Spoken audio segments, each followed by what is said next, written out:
బలదన విద్యలు దుష్టుల కిలగలిగిన నొరుల నొంతురీర్షమునన్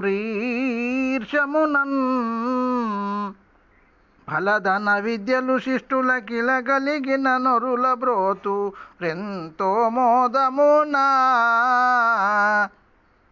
నీవీరెంటి నెరిగి మోదమునా కలలోనైన దుష్టుల చెంత చేరకు మెలమి శిష్టుల చెంత కలనైన వదులకు ఎంతో మోదమునా నీవీరెంటి నెరిగి మోదమునా. జై నిజ గురుభ్యో నమ. జై అమలాంబ సమేత అనుభవానంద రాజయోగేంద్ర ప్రభుస్వాముల వారి దివ్య చరణారవిందములకు ద్వాదశి వందనములు సమర్పించుకొనుచు శ్రీమద్ భాగవత కృష్ణప్రభు దేశికేంద్రుల వారిచే విరచితమైన శక్తిద్వయ నిరాసకంబకు శుద్ధ నిగుణ తత్వ కందార్థ దరువులలో భద్రాద్రంకితం ప్రకరణం నందు ఈరోజు మనం 6వ కందార్థాన్ని ముచ్చటించుకుంటూ ఉన్నాం. దీనికి మునుపు కందార్థంలో అందరికీ సమ్మతిగా మన ప్రయాణం సాగాలంటే కష్టం నాయన. ఎలా అంటే మన్మధుని జననీ జనకులైనటువంటి లక్ష్మీనారాయణులు, అలానే వారి ఆదిగా కలిగినటువంటి త్రిమూర్తులు అంటే పార్వతీ పరమేశ్వరులు, బ్రహ్మ సరస్వతి ఇంద్రాది దేవతలు, వీరందరికీ కూడా సాధ్యం కాలేదు. ఇక మనం ఒక లెక్క కాదు, నేను నీవు. ఇక ఇతర జనులు ఏదో అన్నారని నీవు వికల మనస్తత్వంతో బాధపడకు, బాధ నొందకు. ఈ బోధను నీవు అకుటిల భక్తుడవని నేను నీకు తెలియజేశాను అని చెప్తూ, శిష్య ఇంకొక విషయాన్ని నీకు దృఢత్వం చేస్తాను నాయన. ఎలా అంటే బలధన విద్యలు దుష్టుల కిల కలిగిన నొరుల నొంతురీర్ష్యమునన్ బలధన విద్యలు చిష్టుల కిల కలిగిన నొరుల బ్రోతు రెంతో మోదమునా నీవీరింటి నెరిగి మోదమునా. ఇక్కడ 2 విషయాలు గుర్తించి శిష్య సంతోషంగా స్వీకరించి 2 విషయాలు. ఇరువురి యొక్క లక్షణాన్ని చెప్తాను నాయన నేను నీకు. ఎలా అంటే దుష్టులైనటువంటి వారు, శిష్టులైనటువంటి వారు. దుష్ట స్వభావముతో ఇతరులను బాధించేవారు, శిష్ట స్వభావముతో ఇతరుల యొక్క ప్రేమను కరుణను పొందేవారు, వారికి అందజేసేటువంటి వారు. 2 తరగతులు ఉన్నారు నాయన. అయితే ఇక్కడ ఇద్దరికీ కూడా కొన్ని ఉంటాయి. ఏంటంటే బలధన విద్యలు దుష్టులకెలగలిగిన, దుష్ట స్వభావం ఉండేవారికి బలం కలిగిందనుకో శిష్య, తన బలంతో ఇతరులను బాధిస్తారు. మనం ఎన్నో పురాణాలే కాదు నేటికి మనం చూస్తూనే ఉన్నాం నేటి సమాజంలో. అలా ఆ బలవంతమైనటువంటి వాడు ఇతరులను తన యొక్క చేష్టల చేత నొప్పి కలిగిస్తూ ఉంటాడు, బాధిస్తూ ఉంటాడు. అలానే ధనము కలిగినా సరే అత్యంత ధనవంతుడైనటువంటి వాడు తన యొక్క ఆర్థిక హోదాతో ఇతరులకు కీడు తలపెడుతూ ఉంటాడు. ఇతరులదన్నీ కూడా తాను కావాలి అనేటువంటి భావనతో ఉంటాడు, దుష్టుడైనటువంటి వాడు శిష్య. అలానే విద్య,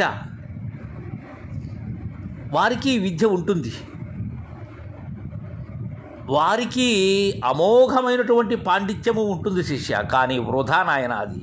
వారి యొక్క పాండిత్యం దుష్ట స్వభావానికే పనికి వస్తుంది, ఇతరులను నిందించేందుకే పనికి వస్తుంది, ఇతరులను తోలనాడేందుకే పనికి వస్తుంది.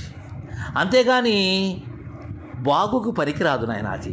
అందుకే చెప్తున్నారు కృష్ణ ప్రభువులు, బలధన విద్యలు దుష్టులకు కలిగినట్లయితే నొరుల నొంతు ఈర్ష్యమునన్. వారికి ఉన్నదేంది? ఈర్ష్య, ద్వేషము, రాగము, మత్సరము, అరిషడ్వర్గములకు చిరునామా వాడు ఆ దుష్టుడు. వాడు ఇతరులను ఎలా సంతోషపెడతాడు? ఇతరులను బాధిస్తాడు, ఒరులా నొంతు బాధిస్తాడు. అదే శిష్య బలధన విద్యలు శిష్టులకిల కలిగిన నొరుల బ్రోతురెంతో మోదమున. అదే సదాచార సంపన్నులైనటువంటి వారు. ఇతరుల మీద ప్రేమ, అనురాగం అనబడేటువంటివి ఉండేటువంటి సత్పురుషులు ఉన్నారే, వారికి బలము కానీ ధనము కానీ, వారికి బలం ఉంటే ఆ బలాన్ని ఎందుకు ఉపయోగిస్తారు? సాధు సంరక్షణార్థమై ఉపయోగిస్తారు.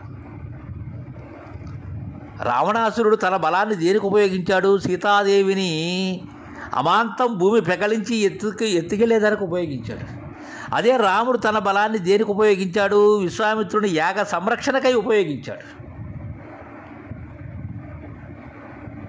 అలానే ధనంగా కలిగినట్లయితే దుర్యోధనుడు అధిక రాజసూయంలో ధర్మరాజు ఎంతో ధనాన్ని సేకరించాడు. దాన్ని కూడా మాయ దురోధరంలో ఆ శకుని యొక్క అండదండలతో వారి యొక్క ధనాన్ని పూర్తిగా తను పొంది వారికి నానా క్షోభకి గురి చేశారు వనవాసం ద్వారా. అలానే విద్య కలిగినటువంటి వారు కూడా ఎంతో తపస్సంపన్నులు, కానీ వారి విద్యని దుష్టులైనటువంటి వారు అనర్థాలకే ఉపయోగించారు. అదే శిష్యులైనటువంటి వారు సమాజ హితవు కోసం ఉపయోగిస్తారు. అందుకే ఉరుల బ్రోతులు ఎంతో మోదమున వారికి ఇతరులను తనకు ఉన్నబడేటువంటి బలము కానీ, విద్య కానీ, ధనం కానీ హితవు కోసం, సమాజ హితవు కోసం ఉపయోగిస్తారు. నీవీరింటి నెరిగి మోదమున ఈ రెంటి విషయాన్ని ఎరగాలి అంటే దుష్టుల యొక్క స్వభావాన్ని ఎరుగు, శిష్యుల యొక్క స్వభావాన్ని ఎరుగు. శిష్య, కలలోనైనా దుష్టుల చెంత చేరాకు. శిష్య, హెచ్చరిస్తున్నాను నాయన, కలలో కూడా దుష్టులైనటువంటి వారి చెంత చేరకు. అది సరైనటువంటి పొందు కాదు, వారితో పొందు సరైనటువంటిది కాదు. అలాంటి వారి తోడు అవసరమే లేదు. కలలోనైనా సరే జాగ్రత్తలోనే కాదు శిష్య, కలలో కూడా వారి యొక్క ఊసు ఎత్తకు, వారి చెంత చేరకు. మెలమి శిష్యుల చెంత కలనైనా వదలాకు. అంటే అమితమైనటువంటి ఆసక్తితో, సంతోషంతో శిష్యులైనటువంటి సదాచార సంపన్నులు ఎవరైతే ఉన్నారో వారి చెంత ఉండేందుకు వారిని కలలో కూడా వదలకు. అంటే దుష్ట సాంగత్యం ఏనాడూ కూడకూడదు, శిష్య సాంగత్యాన్ని వీడకూడదు, దాన్ని కూడకూడదు, దీన్ని వీడకూడదు. దుష్ట సాంగత్యం చాలా హాని, శిష్య సాంగత్యం చాలా హాయి.